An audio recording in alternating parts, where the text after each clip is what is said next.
Thermodynamics को आगे बढ़ाते हैं एक नए कॉन्सेप्ट को लेके जिसका नाम है थर्मोकेमिस्ट्री।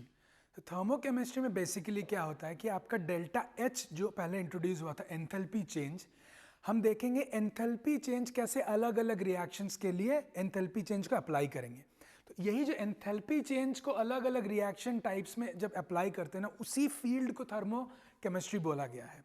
किस किस टाइप का रिएक्शन हो सकता है? मान लीजिए कोई चीज़ का कंबशन हो रहा है तो उसका डेल्टा एच देखेंगे। कोई चीज़ अगर मान लीजिए फॉर्म हो रही है, मान लीजिए आप कार्बन और ऑक्सीजन से कार्बन डाइऑक्साइड बन रहा है, या मान लीजिए सिलिका और ऑक्सीजन से सिलिकॉन ऑक्साइड या क्वार्ट्ज बन रहा है, तो इस तरह का जो डेल्टा एच मान लीजिए हुआ तो ये हो गया फॉर्मेशन हो रहा है। तो यहाँ पे हम डेल्टा एच को पढ़ेंगे कि किस तरह हो रहा है।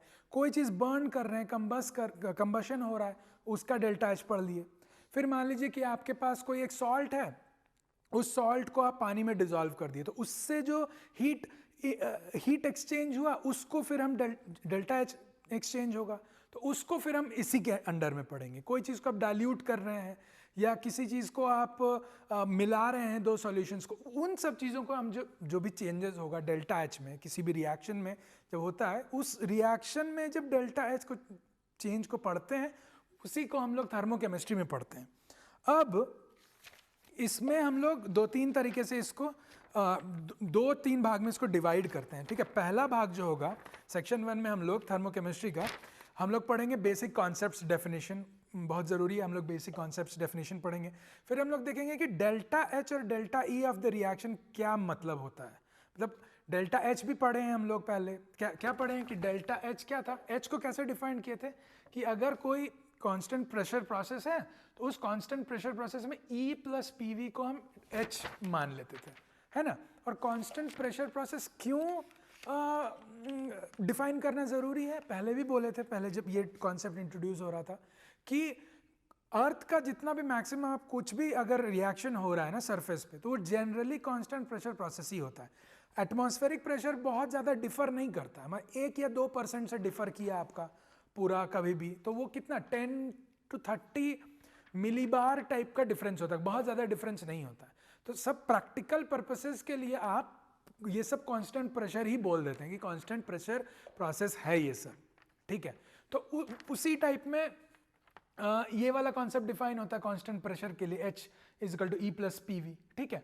फिर याद कीजिए कि Cp जो specific heat capacity at a constant pressure वाला जब पढ़ाए थे, उसमें ये वाला टर्म डिराइव किए थे कि Cp क्या हो रहा था कि del H by del T at constant P। तो ये दो चीज़ आपको ध्यान में रखना होगा कि यहीं से शुरू हुआ था, ठीक है। तो थर्मोकेमिस्ट्री में ये पढ़ेंगे कि डेल्टा एच और डेल्टा ई में इसको बताएंगे कि क्या चेंज होता है। फिर एक्सोथर्मिक वर्सेस एंडोथर्मिक, ये अब भी पहले पढ़े हैं लेकिन एक बार और इसको रिवाइज करेंगे यहाँ पे कि क्या डिफरेंस होता है, क्यू में क्या चेंजेस आता है। फिर वो चीज़ थर्मोकेमिस्ट्री में कैसे आपको हेल्प होगा। फिर कुछ लॉज पढ़ेंगे, जैसे लवोजियर और लेप्लेस का लॉ है वो पढ़ेंगे, हेसेस लॉ बहुत कॉमन लॉ है वो पढ़ेंगे, किरचॉफ लॉ है, एंथैल्पी टेम्परेचर के साथ कैसे चेंज करती है इसको डील करता है किरचॉफ लॉ, वो पढ़ेंगे। फिर एलिमेंटल रेफरेंस स्टेट, ये एक बहुत ही इंपॉर्टेंट कॉन्सेप्ट है। क्यों? बिकॉज एंथैल्पी जो है ना, किसी भी चीज़ की आप एंथैल्पी जो एब्सोल्यूट वैल्यू होती है एंथैल्पी की नहीं निकाल सकते हैं। ये कॉन्सेप्ट है आपका पोटेंशियल की तरह। मान लीजिए पोटेंशियल एनर्जी का जो फिजिक्स में आप पढ़ते हैं, किसी भी चीज़ का आप एब्सोल्यूट पोटेंशियल एनर्जी नहीं निकाल सकते हैं, आप हमेशा ही ना किसी के रेस्पेक्ट में उसका पोटेंशियल एनर्जी निकालते हैं। तो आपको एक बेस लेवल कहीं पे डिफाइन करना होता है कि किसी चीज़ को आप पोटेंशियल एनर्जी 0 मान लेते हैं, उसके रेस्पेक्ट में आप पोटेंशियल इस चीज़ किसी एक दूसरे चीज़ का कितना पोटेंशियल है वो पोटेंशियल डिफरेंस कैलकुलेट करते हैं। वही कॉन्सेप्ट है एच में भी, आप एब्सोल्यूट एच नहीं निकाल सकते हैं, आप हमेशा डेल्टा एच ही निकलेगा चेंज। तो जब एच डिफाइन कर रहे हैं तो आप बोल रहे हैं कि यहाँ एच कैसे डिफाइन करेंगे, तो आपको एक ऐसा रेफरेंस स्टेट डिफाइन करना होगा जहां पे आपका एच को आप 0 मानेंगे। तो वही वाला होता है जो the concept of elemental reference state, वो पढ़ेंगे।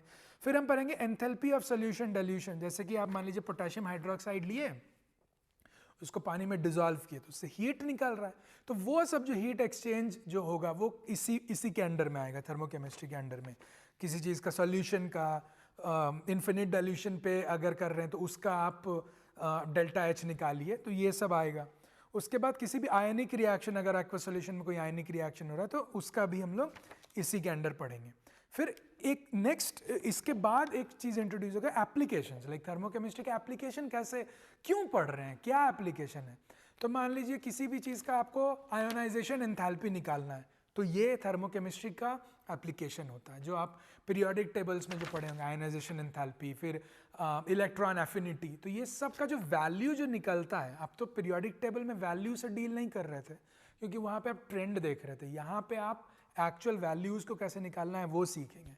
तो आयनाइजेशन पोटेंशियल, इलेक्ट्रॉन एफिनिटी, फिर डिसोसिएशन, कोई भी मान लीजिए हाइड्रोजन गैस है, हाइड्रोजन गैस को अगर डिसोसिएट किए तो वो हाइड्रोजन एटम्स में निकला। तो वो सब चीज़ जब हम लोग पढ़ते हैं ना, तो वो सब चीज़ हम लोग यहाँ पे उसका एप्लीकेशंस देखेंगे। Bond dissociation energy, ionization potential, electron affinity, ये सब चीज़ें हम लोग पढ़ेंगे। ठीक है, जिसको शुरू करते हैं।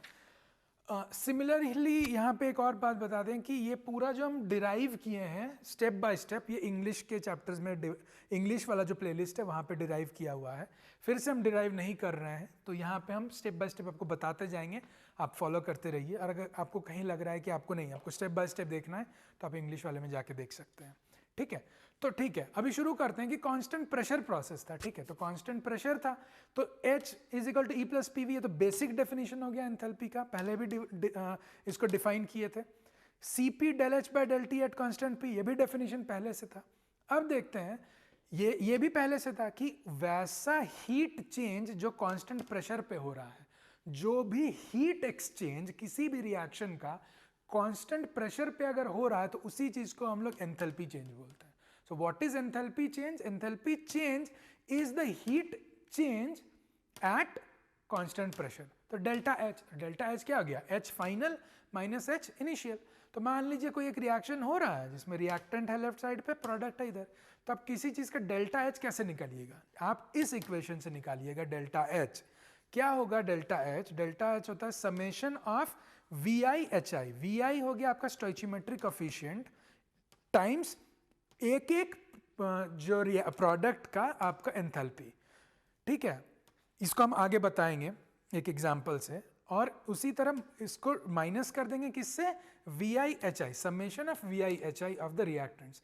इसको यहाँ से समझिए कि मान लीजिए आपका कोई रिएक्शन है जिसमें ये वाला रिएक्शन फॉलो हो रहा है। ठीक है, तो इसमें रिएक्टेंट है ये वाला पार्ट A और B वाला, और प्रोडक्ट है ये वाला पार्ट।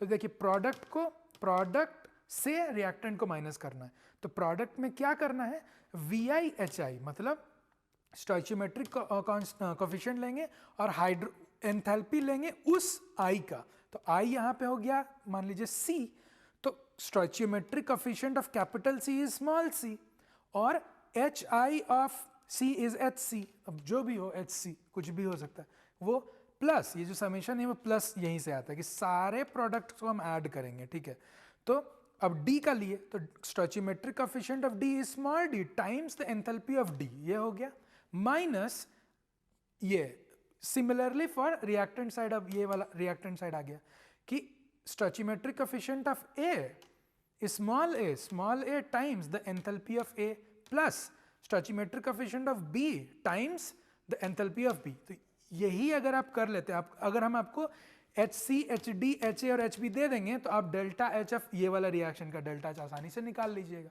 तो यही होता है डेल्टा H, तो डेल्टा H आप निकाल लेंगे इससे। अब देखिए डेल्टा H तो आप निकाल लिए, डेल्टा E कैसे निकालिएगा, एग्जैक्टली सिमिलर तरीके से। यहाँ पे H की जगह I कर दीजिए, H की जगह I कर दिए तो ये वाला रिएक्शन आया है।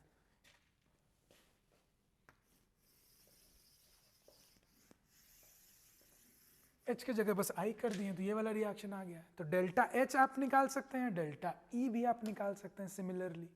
ठीक है, अब देखिए H और E तो सेम नहीं है ना, H और E में तो एक रिलेशन है, H is equal to E plus P we.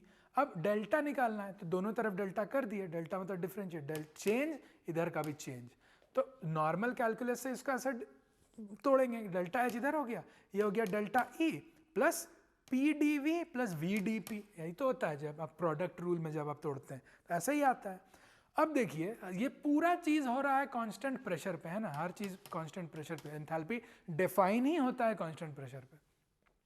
तो कांस्टेंट प्रेशर मतलब क्या हो गया कि डेल्टा P आपका जीरो हो गया। अब डेल्टा P जैसे ही आपका जीरो हो गया, ये वाला पूरा टर्म ही जीरो हो गया। तो डेल्टा H क्या हो गया, delta H is equal to E plus P del V। E को इधर लेके आ गए लेफ्ट हैंड साइड पे, तो डेल्टा एच माइनस डेल्टा ई क्या हो गया, पी डेल वी।